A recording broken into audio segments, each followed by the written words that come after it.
வணக்கம் நண்பர்களே. தென்காசி விவசாயி என்னடா மேலே சூரியனை காட்டுன்னு பார்க்குறீங்களா? சூரியன் இல்லைங்க, அது நிலாங்க. காலையில் 5 மணிக்கு நிலாவோட தரிசனத்தை பாருங்கள் எப்படி இருக்குதுன்னு.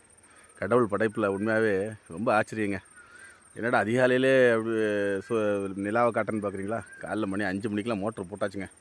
அங்கே ஓடுது பாருங்கள், மோட்ரு ஓடி இந்த பாருங்கள். உங்களுக்கு நைட்டில் கண்ணு தெரில, இந்த வருது பாருங்கள் தண்ணி. இந்த வழி அப்படியே வந்து இந்த வாயு பாருங்கள் மக்காச்சோளத்துக்கு. ஏற்கனவே 2 பாத்தி பாய்ச்சாச்சு, இந்த பக்கம் பாஞ்சிட்ருக்கு. ஸோ காலையிலேயே அது போய் தோட்டத்தில் நின்று ஒரு 2 பாத்தி தண்ணி பாய்ச்சினா தாங்க மனசுக்கு நம்ம ரொம்ப ஆறுதலாக இருக்குது. நன்றி நண்பர்களே. நிறையா நண்பர்கள் நேரத்தெல்லாம் புதுசாக உள்ள வந்திருக்கீங்க, சப்ஸ்கிரைப் பண்ணியிருக்கீங்க. தேங்க்யூ எல்லாருக்கும், ரொம்ப நன்றி. எங்களுக்காக ப்ரேயர் பண்ணிக்கோங்க. மக்காச்சோளம் போட்டிருக்குறோம். சொல்லுவாங்க விவசாயத்தில் போட்டது கூட திரும்ப வராதுன்னு. பரவாயில்ல, அதுக்காக விவசாயத்தை விட முடியாது. தேங்க்யூ நண்பர்களே. எங்களுக்காக ப்ரேயர் பண்ணிக்கோங்க, நாங்களும் உங்களுக்காக ப்ரேயர் பண்ணிக்கிறோம். நன்றி. God bless you.